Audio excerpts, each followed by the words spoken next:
Welcome to wise NEET and JEE academy. प्यारे बच्चों, मैं देवेंद्र ठाकुर आपका वाइस अकेडमी में स्वागत करता हूं। बच्चों, आज का जो हमारा टॉपिक रहेगा आपकी फर्स्ट यूनिट लाइफ प्रोसेस से क्या रहने वाला है? Respiration in human beings. क्या रहेगा? रेस्पिरेशन इन ह्यूमन बींग, या जिसको हम बोल सकते हैं पल्मोनरी रेस्पिरेशन। तो पल्मोनरी रेस्पिरेशन का मतलब क्या हुआ बच्चों? Respiration through lung. Lung respiration को क्या बोलेंगे हम? Pulmonary respiration. तो बच्चों, जो मोड ऑफ रेस्पिरेशन है ऑर्गेनिज्म में वो अलग अलग तरह से होती है। जैसे हमने पढ़ा कि जो रेस्पिरेशन थी अमीबा में वो किस तरह से थी, वहां पे जो गैसेस एक्सचेंज हो रही थी वो थ्रू सेल मेम्ब्रेन हो रही थी इन केस ऑफ अमीबा। ठीक है, सेल सरफेस से हो रही थी उसके पूरे। और फिश में जो हमने पढ़ा, फिशिस में जो एक्सचेंज हो रही थी गैसेस की वो गिल से हो रही थी, गिल सरफेस से हो रही थी। ठीक है, अब जैसे जो हमारे पास फ्रॉग है, फ्रॉग तो सबने देख रखा है ना। फ्रॉग अपने लाइफ टाइम में टैडपोल टू अडल्ट वो 4 तरह से रेस्पिरेशन करता है। 4 तरह से गैस जो है वो जो ऑक्सीजन है और CO2 है उसको एक्सचेंज करता है अपनी बॉडी के साथ और सराउंडिंग। कैसे? जैसे सपोज अगर वो टेडपोल था, जैसे टेडपोल मीन्स लार्वल स्टेज की, जब फ्रॉग लार्वल स्टेज में होता है, टेडपोल लार्वा बोलते हैं हम इसको। यहाँ पे इस तरह का स्ट्रक्चर रहेगा, इसमें ये गिल्स होते हैं और ये जो टेडपोल लार्वा है उसका ब्लैक कलर का देखा होगा पानी में किसी किसी स्टूडेंट्स ने। तो वहां पे इस ये गिल रेस्पिरेशन करता है टेडपोल स्टेज में। जो डिजोल्व ऑक्सीजन होगी पानी में है, ये वाटर है साइड में, तो यहाँ से ऑक्सीजन इसके अंदर चली जाती है और यहाँ से क्या कर रहा है, गैसेस एक्सचेंज हो रही है। तो इसको क्या बोलेंगे हम? गिल रेस्पिरेशन। जब ये अडल्ट हो जाता है तो गिल से भी कर रहा है ये। जब ये अडल्ट हो जाएगा तो उस टाइम ये 3 तरह से और रेस्पिरेशन कर सकता है। हमें पता है ना फ्रॉग को क्या बोलते हैं हम? एम्फीबियंस। एम्फीबियन वो पानी में और टर्शियल दोनों जगह रह लेता है। ठीक है, तो उसको एम्फीबियन बोलते हैं। एम्फीबियंस अपने लाइफ साइकिल को कंप्लीट करने के लिए इसको पानी की भी जरूरत पड़ती है और लैंड की भी जरूरत पड़ती है। तो यहाँ पे जब ये अडल्ट होगा तो क्या करेगा ये एक तो पल्मोनरी रेस्पिरेशन भी कर सकता है। कौन सी? पल्मोनरी। पल्मोनरी रेस्पिरेशन का लग गया ना पता? पल्मोनरी का मतलब लंग्स के थ्रू करेगा। अब जो दूसरी रेस्पिरेशन करेगा वो इंटेगुमेंट्री करेगा। Integumentary respiration, integumentary respiration. Integumentary respiration का मतलब रेस्पिरेशन थ्रू स्किन। स्किन से रेस्पिरेशन करता है। जब फ्रॉग पानी में होता है तो क्या करेगा ये? स्किन से रेस्पिरेशन करेगा। स्किन से गैसेस एक्सचेंज होती है ऐसी, तो उस तरह की रेस्पिरेशन को क्या बोलेंगे हम? इंटेगुमेंट्री। ठीक है, ये स्किन रेस्पिरेशन इंटेगुमेंट्री रेस्पिरेशन बोल सकते हैं हम इसको।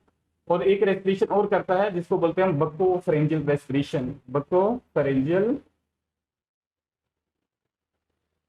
रेस्पिरेशन, इसमें क्या करता है ये फ्रॉग, अडल्ट फ्रॉग, जब ये सांस लेगा पर ये सांस को अपने थ्रोट से आगे नहीं, गले जो होता है ना गला, थ्रोट, उससे आगे नहीं जाने देता, वही रोक लेता और उसी से ही, जैसे सपोज ये मेरे पास फ्रॉग है, ये इसका माउथ है और ये इसका, जब इसने हवा ली और एयर इन करी है तो यहाँ पे ये जो थ्रोट है उसका ये ऐसे एक्सपेंड हो जाता है।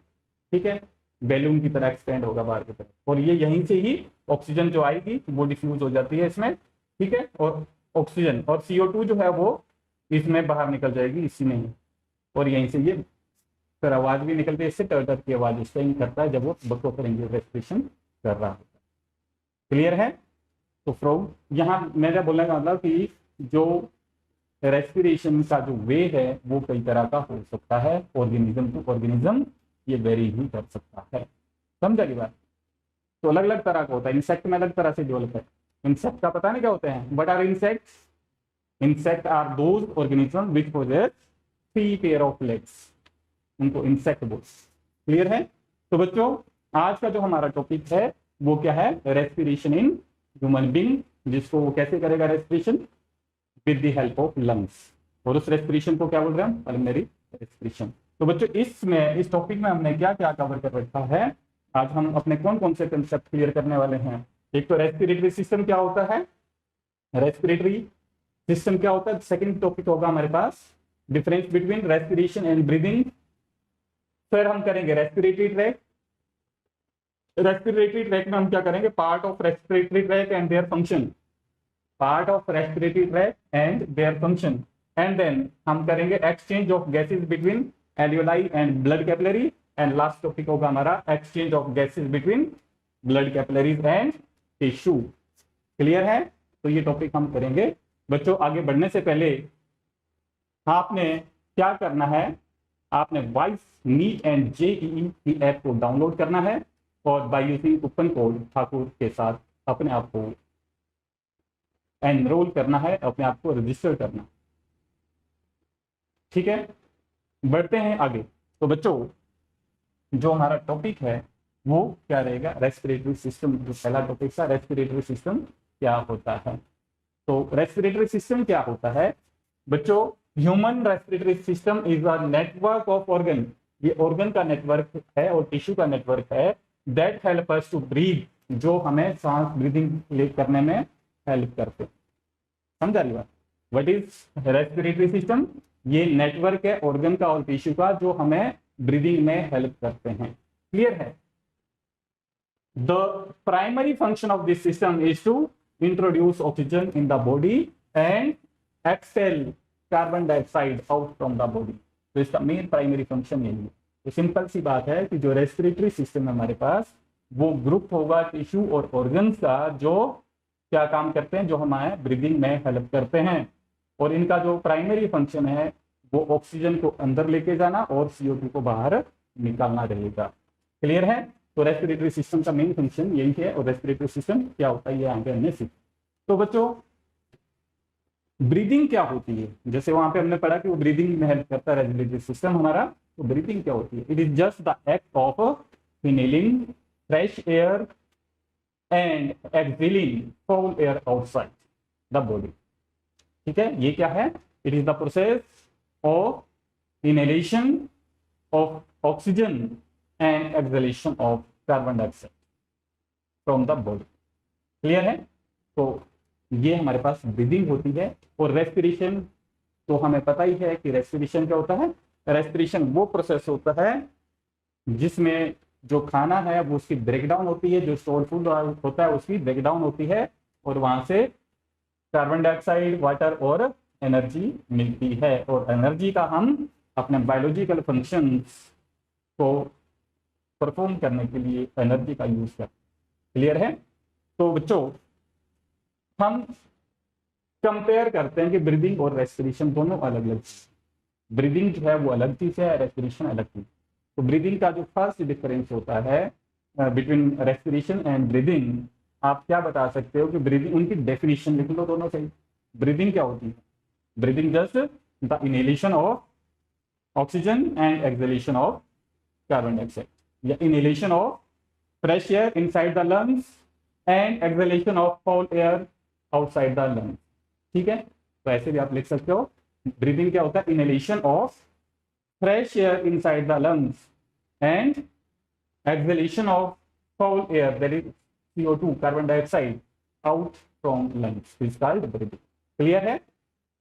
और रेस्पिरेशन क्या होता है? It is oxidation of respiratory substrate, जिसको हम ले रहे हैं ग्लूकोज अगर कार्बोहाइड्रेट है तो ग्लूकोज की क्या हो रही है, कार्बोहाइड्रेट की क्या हो रही है, यहाँ पे ऑक्सीडेशन हो रही है।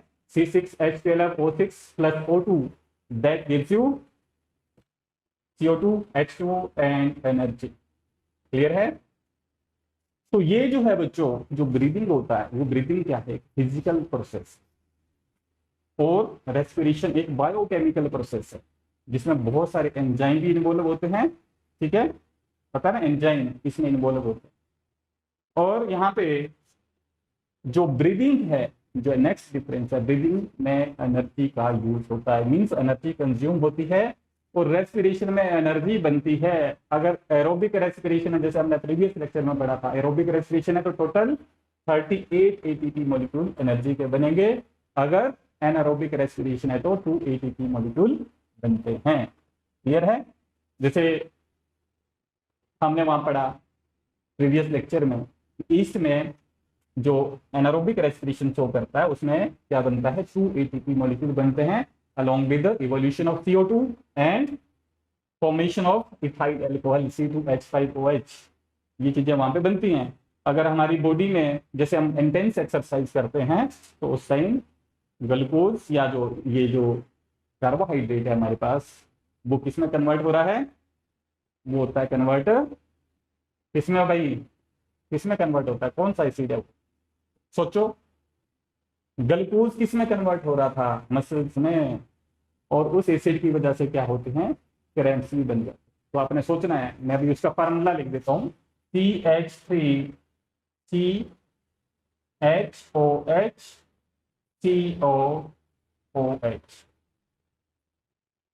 क्या नाम है बच्चों इसका, ये आपने सोचना है। हमने पिछले प्रीवियस लेक्चर में इसको डिस्कस करा था। तो ये जो एसिड बनता है जिसका फार्मूला मैंने लिखा वो क्या कॉज करता है, क्रैम्प्स कॉज करता है। जिस बच्चे को इसका आंसर पता है, इसका नाम पता है, वो अपना आंसर, अपना रिस्पॉन्स ऐप के थ्रू हमें भेजे, ठीक है, और उस रिस्पॉन्स को हम चेक करें। तो बच्चों नेक्स्ट जो डिफरेंशियल, जो लास्ट डिफरेंस, 4 डिफरेंस बहुत होते हैं। The mode of breathing is different in different organism, जो मैंने अभी बात करी थी शुरू में ही, कि जैसे मैंने फ्रो का एग्जांपल दिया, फिश का एग्जांपल दिया, अमीबा का एग्जांपल दिया, कि जो मोड ऑफ ब्रीदिंग होती है, intake of oxygen and release of CO2, वो हर ऑर्गेनिज्म में अलग अलग हो सकता है। और यहाँ पे जो मैकेनिज्म है रेस्पिरेशन का वो सभी में सेम होता है, ठीक है। तो ये डिफरेंस है बच्चों। अब बढ़ते हैं हम अपने टॉपिक की तरफ, रेस्पिरेटरी ट्रैक। क्या है बच्चों, रेस्पिरेटरी ट्रैक। ये जो रेस्पिरेटरी ट्रैक है, जो रेस्पिरेटरी ट्रैक है, ये ऐसा पैसेज है कि जो जहां से हवा हमारी लंग्स तक पहुंचती है, और लंग्स तक का जो पैसेज है रेस्पिरेटरी ट्रैक की हम बात करें तो वहां तक हम इसको करेंगे। तो नोजरेल टू एल्यूलाई तक कौन कौन से पार्ट हैं उनको हम इसमें डिस्कस करें, ठीक है। जो रेस्पिरेटरी ट्रैक है बच्चों ह्यूमन बींग में क्या क्या है उसमें, उसमें respiratory tract of human being comprises of pair of nostril. क्या क्या है यहाँ लिख रहा हूं मैं, पेयर ऑफ नोजरील। फिर इनके फंक्शन भी हम डिस्कस करेंगे। पेयर ऑफ नोजरील क्लियर है। Then nasal cavity, nasal chamber बोल दो या कैविटी बोल दो, एक ही बात है। देन ये इसको पेयर ऑफ नोजरील, इसको मैं एक्सटर्नल नोजरील लिख देता हूं, एक्सटर्नल, ठीक है। इंटरनल नोजरील वो भी पेयर में ही रहेंगे, इंटरनल नोजरील। देन बच्चों इसके बाद हम कर रहे हैं फेरिंग्स, देन लैरिंग्स। ऐसे हवा मूव करती जाएगी लैरिंग्स से कहां पे, फेरिंग्स, लैरिंग्स, ट्रेकिया, ट्रैक्यूल्स, ट्रैक्यूल्स के बाद ब्रोंक्यूल्स, ब्रोंक्यूल्स एंड देन, और ये थिनर हो जाती हैं, या यहाँ पे मैंने ब्रोंकिया लिख दिया पहले, bronchi, then bronchioles and then alveoli. यहां तक ये जाए। जो हमारा रेस्पिरेटरी ट्रैक है ह्यूमन बीइंग का, उसमें क्या होगा बच्चों, यहाँ पे ये क्या है, जो ओपनिंग होती है इसको क्या बोल रहे हैं हम, नोजरील। तो नोजरील जो होता है एक्सटर्नल ओपनिंग की बात कर रहे हैं हम, वहां पे एक्सटर्नल ओपनिंग जहां से हवा अंदर जाती है उसको हम क्या बोलेंगे, नोजरील, ठीक है। जहां से हवा अंदर जा रही है, ओपनिंग होती है नोज की, उसी को हम नोजरील बोलते हैं, ठीक है। उसके बाद कहाँ जाएगी वो, निजल कैविटी में। निजल कैविटी यहाँ पे आपने ऑब्जर्व किया होगा, जब आप अपना मुंह खोलते हो तो वहां एक फ्लैप सा लटका होता है, वो इसको अब्यूला बोलते हैं। और अब्यूला क्या करता है, जहां ये हमने सांस ली तो अंदर दोबारा ओपनिंग होगी, जहां वो फेरिंग्स में जाएगी हवा, एयर जो है, तो यहाँ पे जो इंटरनल ओपनिंग होगी फेरिंग्स के साथ, यहाँ पे ये बक्कल कैविटी है, और यहाँ पे हमारे पास इंटरनल नेरिस होंगे, जो यहाँ पे लिखा इंटरनल नोजरिल बोल दो, नेरिस बोल दो, एक बात इंटरनल नोजरिल, अंदर जो ओपनिंग हो रही है उनकी बात है। देन वो कहाँ जा रहे हैं, फेरिंग्स में, फेरिंग्स कहाँ लेके जाएगा उसको, लेरिंग्स में, लेरिंग्स कहाँ जा रहा है बच्चों, ट्रेकिया में, जैसे यहाँ पे इसको नंबर 1, नंबर 2, यहाँ पे number 3 internal nostril, number 4 pharynx, number 5 larynx, and then trachea, फिर ट्रेकिया से ब्रोंकाई, ट्रेक्यूज भी होते हैं ब्रोंकाई, फिर ब्रोंकाई से एल्वेलाइज, ऐसे कर लो इसको 6, 7, 8, ठीक है, इस तरह से हम इसको करेंगे। तो बच्चों जो रेस्पिरेटरी ट्रैक है वो इस तरह का ह्यूमन बींग्स में होता है जहां से हवा अंदर जाए। अब हम इनके बारे में डिस्कस करेंगे, 1 बाय 1 हम डिस्कस करते जाएंगे और उनके फंक्शन भी हम यहाँ पे डिस्कस करेंगे। अब आपने बिल्कुल ध्यान से सुना, अभी तक बिल्कुल थोड़ा सा मतलब नॉर्मल चीजें चल रही थी, अब यहाँ पे थोड़ा जो फंक्शन है वो ध्यान रखना, ठीक है ना। अब ध्यान से इसको सुनना है और अपनी नॉलेज में इजाफा करना है, अपनी नॉलेज को बढ़ाना है। क्लियर। अब देखो बच्चों हम करेंगे पहले शुरू फर्स्ट पार्ट से, नोजरिल। नोजरिल मैंने क्या बताया, नोजरिल दीज आर, नोजरिल कितने होते हैं, just these are the openings of nose. जो नाक है उसकी जो ओपनिंग है उसको क्या बोलते हैं हम, नोजरिल बोलते हैं, जहां से हवा पहले अंदर जाने जाएगी। तो नोजरिल जो होते हैं बच्चों वो किसमें, जो नोजरिल है वो कहाँ जाएंगे, निजल चैम्बर में। कहाँ जाएंगे, Nissl chamber, NASAL, Nissl chamber या निजल कैविटी, इसमें जाएंगे। अब नीजल चैम्बर के बारे में हमने अब थोड़ा सा सीखना है कि नीजल चैम्बर क्या क्या करेगा, क्या क्या होता है हवा के साथ। देखो बच्चों नीजल चैम्बर में क्या क्या, नीजल चैम्बर में हेयर होते हैं, सबको पता है। नीजल चैम्बर में हेयर है, हेयर का काम क्या होता है, जो एयर हम इनहेल करते हैं, इनहेल का मतलब अंदर लेके जा रहे हैं, उसमें डस्ट पार्टिकल होंगे, कुछ माइक्रोब्स भी हो सकते हैं, डिजीज काउजिंग माइक्रोब्स भी हो सकते हैं। पॉइंट याद रखो, जो हमने फ्रेश एयर इनहेल करी है उसमें माइक्रोब्स भी हो सकते हैं और डस्ट पार्टिकल भी हो सकते हैं। तो जो नीजल हेयर होते हैं, जो नीजल कैविटी में प्रेजेंट हैं, वो क्या करते हैं, डस्ट पार्टिकल को फिल्टर करते हैं। क्या करते हैं भाई, डस्ट पार्टिकल को फिल्टर करेंगे। फिर नीजल कैविटी में ही म्यूकस सिक्रीटिंग सेल्स होते हैं जो म्यूकस सिक्रीट करते हैं। नीजल कैविटी में क्या होते हैं, म्यूकस सिक्रीटिंग सेल्स जो म्यूकस सिक्रीट करते हैं, उनके नीजल कैविटी में म्यूकस होता है बच्चों, चिपचिपा सब्सटेंस होता है, सबको पता है ना। जो म्यूकस है उसका काम क्या होता है, म्यूकस चिपचिपा सब्सटेंस जो है ये स्यूडोस्टेटिफाइड एपिथेलियम होता है नीजल कैविटी में ही। नाम नहीं याद हो रहा है तो कोई दिक्कत नहीं, आप यही तो नाम याद हो सकता है कि म्यूकस होता है, ये सबको पता है, नाक में सबके होता है, म्यूकस होता है। कौन क्रिएट कर रहा है, स्यूडोस्टेटिफाइड सेल्स के जो ग्लैंड्स होते हैं वो म्यूकस क्रिएट करते हैं। और म्यूकस में क्या क्या होता है दोस्तों, इसमें लाइजोजाइम होते हैं, लाइजोजाइम क्या होते हैं, लाइजोजाइम, क्लियर है। लाइजोजाइम भी होते हैं और अदर एंटी माइक्रोबियल सिक्रीशन भी रहेगी इसमें साथ में। लाइजोजाइम तो है, ये लाइजोजाइम भी क्या होते हैं, ऐसे एंजाइम होते हैं जो पैथोजन, जो बैक्टीरिया है या कोई और है, उसको ये किल कर देते हैं। देखो म्यूकस ने क्या करा, जैसे आपने हवा अंदर ली, एयर जो थे निजल के जो हेयर थे उन्होंने क्या करा है, उसको डस्ट पार्टिकल को फिल्टर करा। हवा जो थी फ्रेश एयर यहां गई, ये क्या करता है म्यूकस, अगर उसमें कुछ बैक्टीरिया है या पैथोजन है, कोई भी जो pathogen means disease causing micro organism वो है, तो वो उनका इलाज इसके पास है, वो लाइजोजाइम होते हैं, उनकी वजह से उनको वो किल करते हैं। एक तो सिक हो गए वहां पे म्यूकस चिपका देगा उनको, और लाइजोजाइम उसमें है वो क्या काम करेगा, उनको मार देगा, ठीक है ना। और एंटी माइक्रोबियल सिक्रीशन भी होती है जो, और कई तरह के, वो भी क्या करेगी, उन माइक्रोब्स को किल कर देती है। तो बच्चों अगर ये लाइजोजाइम और एंटी माइक्रोबियल जो सिक्रीशन है ये म्यूकस में नहीं होती तो क्या होता, क्योंकि आजकल के जो मॉडर्न टाइम में क्या होता है, हम क्या करते हैं, बहुत सारे लोग क्या करते हैं, जो म्यूकस होता है ना उसको बाहर फेंकने के बजाय अंदर ले जाते हैं। तो कायदे से क्या है, इसको तो बाहर फेंकना चाहिए क्योंकि इसमें माइक्रोब्स भी हो सकते हैं।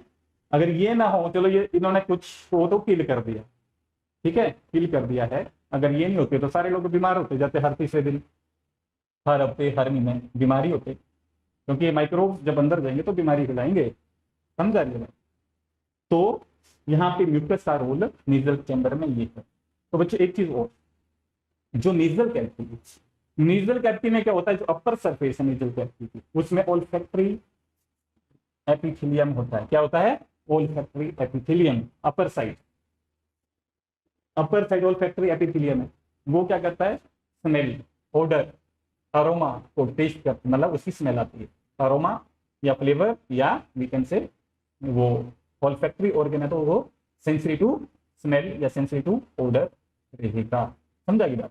अब last and important function of nasal chamber या नेजल कैविटी। जो नेजल कैविटी होती है बच्चों, अगर आप अपना नाक ऐसे देखोगे, मिरर के सामने उठा के देखोगे, तो आपके नाक अंदर कैसे दिखेगा? पिंकिश कलर का दिखेगा। जो नेजल चैम्बर है वो पिंक कलर का दिखेगा। क्यों दिखेगा? पिंक है तो वहां पे ब्लड कैपिलरीज बहुत सारी हैं, रिच इन ब्लड सप्लाई है वो पार्ट, उसमें ब्लड सप्लाई बहुत ज्यादा है, इसकी वजह से उसका कलर कैसा दिख रहा है आपको? Pink colour. और ये जो नेजल कैविटी है, नेजल चैम्बर है, ये एयर कंडीशनर का काम करता है। किसका काम करता है? एयर कंडीशनर का। अब यहाँ जैसे ही हमारे पास हवा अंदर गई तो ये उस हवा को बॉडी टेम्परेचर तक लेके जाता है। ठीक है, बॉडी टेम्परेचर तक लेके जाएगा, तक तो नहीं मतलब आसपास, नियर बाई। तो उसको अगर ठंडी हवा है तो उसको वो गर्म कर देगा, ज्यादा ही गर्म है तो बॉडी टेम्परेचर तक लेके आएगा। जैसे हमारी बॉडी टेम्परेचर है 37 डिग्री सी, अगर गर्मी ज्यादा हो रही है, 45-48 डिग्री टेम्परेचर है, तो हवा भी तो गर्म होगी। ठीक है, तो उसको वो कूल डाउन करेगा, उस टेम्परेचर तक लेके आएगा, नियर बाई बॉडी टेम्परेचर, और उसके बाद वो हवा आगे जाएगी। तो नेजल कैविटी के बाद जो अब क्या करना है हमने, नेजल कैविटी कहाँ ओपन होगी बच्चों? जो इंटरनल नेरिस हैं उनसे वो खुलेगी फेरिंग्स में। फेरिंग्स क्या है? It is a common passage. Pharynx क्या है? कॉमन पैसेज है। किसके बीच में? ये माउथ जो हमारा हम खाना खाते हैं वो भी फेरिंग्स से होते हो जाएगा, और जो हम हवा इनहेल कर रहे हैं वो भी फेरिंग्स से होते हो जाएगी। इवन जो मिडल ईयर होता है वो भी फेरिंग्स पे ही ओपन होता है, कनेक्टेड रहता है। समझा रही है बात? तो बच्चों फिर फेरिंग्स से कहां चला जाता है?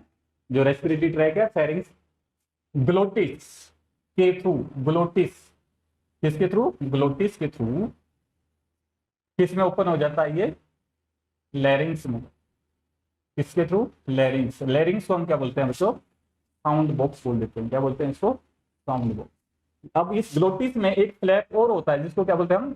एपिग्लोटिस। क्या बोलेंगे बच्चों? एपिग्लोटिस। अब इस एपिग्लोटिस का काम क्या होता है? एपिग्लोटिस जब भी हम कोई चीज निगलते हैं तो ये फ्लैप बंद हो जाता है, इस ग्लोटिस को बंद कर देते हैं, ताकि जो खाना है हमारे रेस्पिरेटरी ट्रैक में एंटर ना करे। More you sweat in practice less you bleed in war. इसलिए जितना पसीना बहाओगे सफलता के नजदीक आप उतने जल्दी पहुंचे। बच्चों ग्लोटिस ने क्या करा है? इसको ये कवर करता है जब हम कोई चीज निकलती, और यहाँ पे ये लेरिंग्स में चला जाता है। लेरिंग्स को क्या बोला मैंने? साउंड बॉक्स बोल दिया। और जो मेल होता है ना उसमें यहाँ पे पहचान होता है, एडम पेपर बोल देते हैं, ये थोड़ा एक्सपेंड हो जाता है। ठीक है, तो हम क्या कर रहे हैं? लेरिंग्स से कहाँ चला जाता है? ये ट्रैकिया।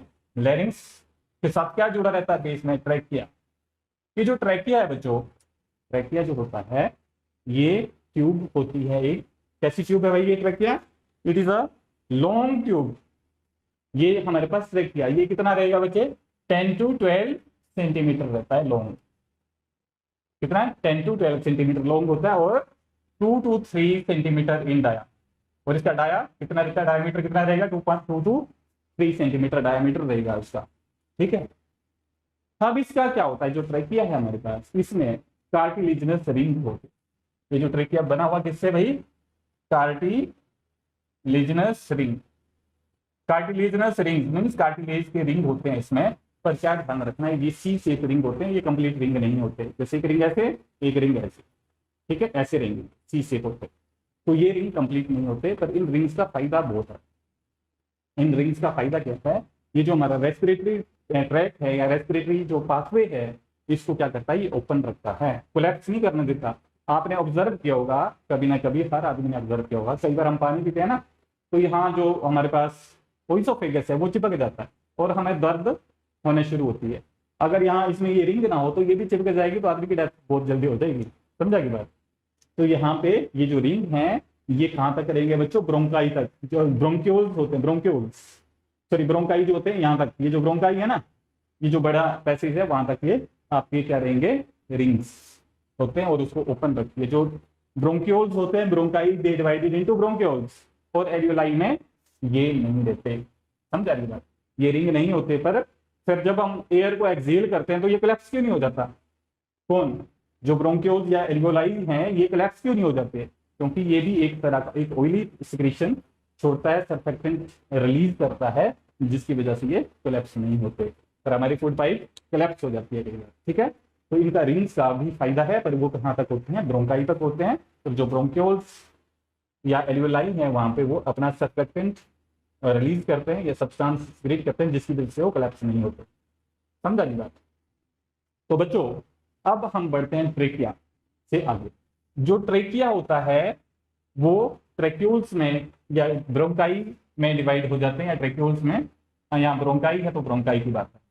ऐसे ट्रेकिया ट्रेक्यूल्स में प्राइमरी सेकेंडरी दो पोर्शन में डिवाइड हो रहा है, जिसको हम बोलेंगे। तो यहाँ पे ब्रोंकाई ये यहाँ पे डिवाइड हो जाता है और ये अपने अपने लंग्स की तरफ चला जाता है। ठीक है बच्चों, लंग्स जो है राइट और लेफ्ट की तरफ चला जाएगा। वहां पे जो ब्रोंकाई है, ब्रोंकाई डिवाइड हो जाते हैं किसमें, ब्रोंक्यूल्स में और फाइन। ट्रेकिया किसमें, दो में डिवाइड हो गया, ट्रेक्यूल ब्रोंकाई में, ब्रोंकाई ब्रोंक्यूल्स में, और थिनर होते जाएंगे ये, और ब्रोंक्यूल्स और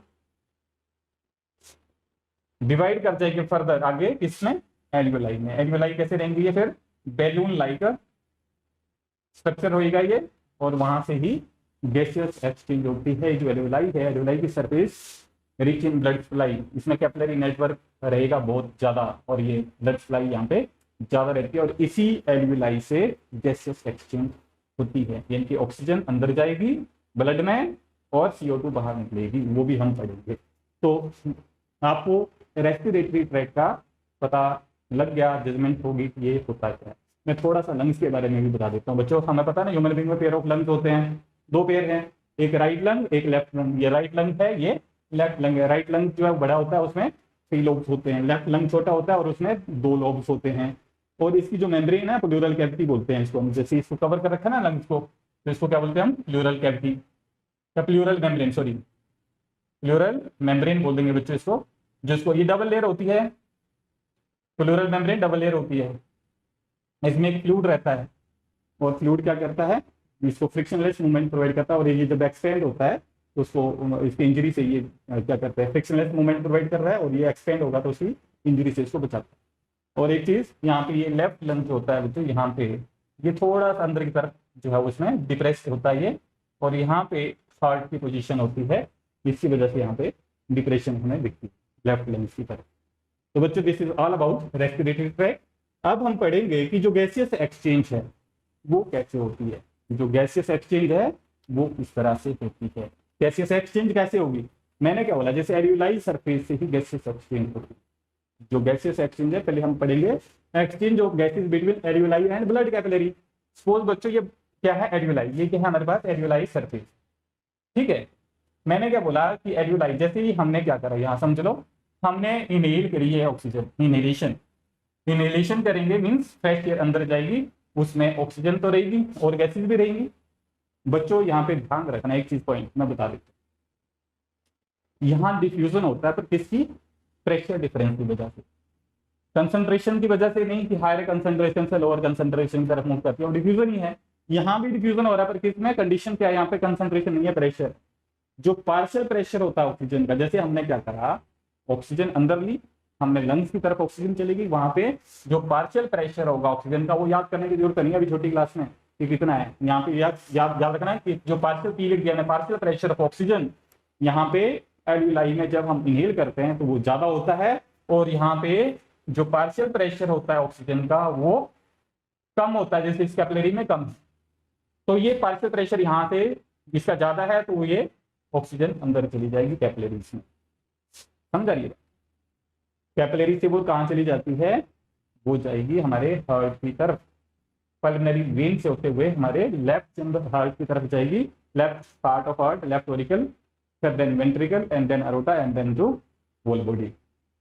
अब यहाँ पे रेस्पिरेशन हो ही रही है, रेस्पिरेशन हो रही है, तो यहाँ पे ये जो ब्लड आ रहा है इस कैपिलरीज में, ये डीऑक्सीजनेटेड ब्लड है, यानी कि it is rich in CO2। तो बच्चों यहाँ partial pressure of carbon dioxide ज्यादा होगा, और यहाँ पे एल्यूलाई के अंदर जो पार्शियल प्रेशर CO2 का वो कम होगा, और यहाँ पे CO2 जो है इट डिफ्यूजेस इनटू द एल्यूलाई, और इसको हम एक्सहेलेशन से बाहर निकालते हैं।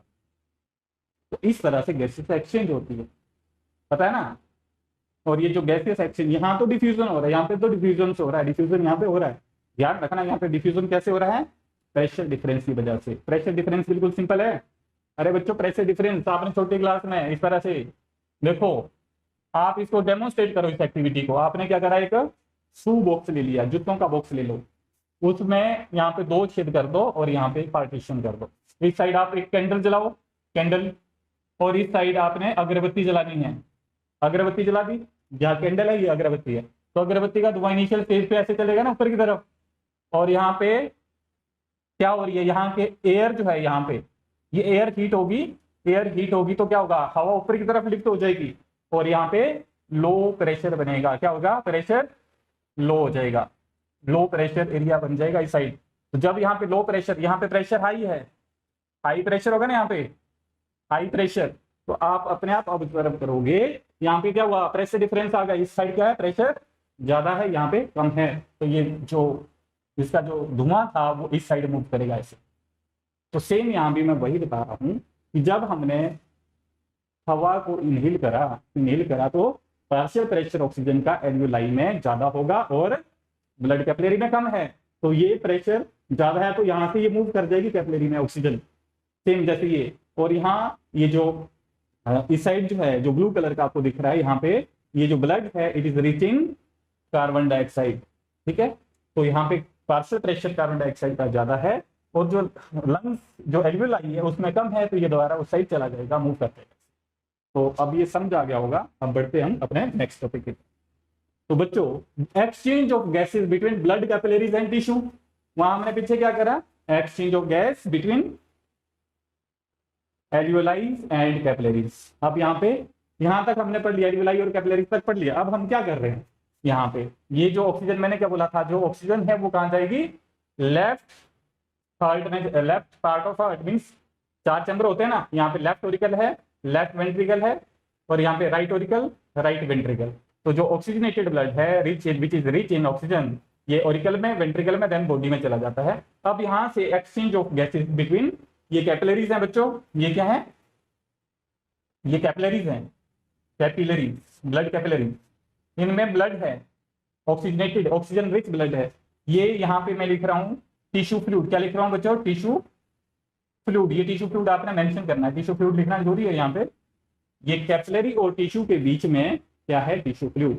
हमें पता है रेस्पिरेशन तो कंटिन्यूस होता है सेल में, सेल में रेस्पिरेशन कंटिन्यू होता है। What is tissue, tissue is a group of cell, simple way में बोले हम, it is a group of cell, simple, it is a group of cell which perform similar function. तो यहाँ पे tissue fluid, यहाँ पे कैपिलरी में oxygen है और टिश्यू में रेस्पिरेशन हो रही है, तो ऑक्सीजन वहां पे कंज्यूम होती जाएगी, ऑक्सीजन कम होती जाएगी, उसकी अमाउंट भी कम हो जाएगी, या प्रेशर भी कम हो जाएगा। अगर वो नहीं रहेगी, ऑक्सीजन कंज्यूम हो रही, तो प्रेशर कम हो जाएगा। यहाँ पे प्रेशर ही रखना है आपने, कंसंट्रेशन हटा देनी, यहाँ पे प्रेशर यूज करना।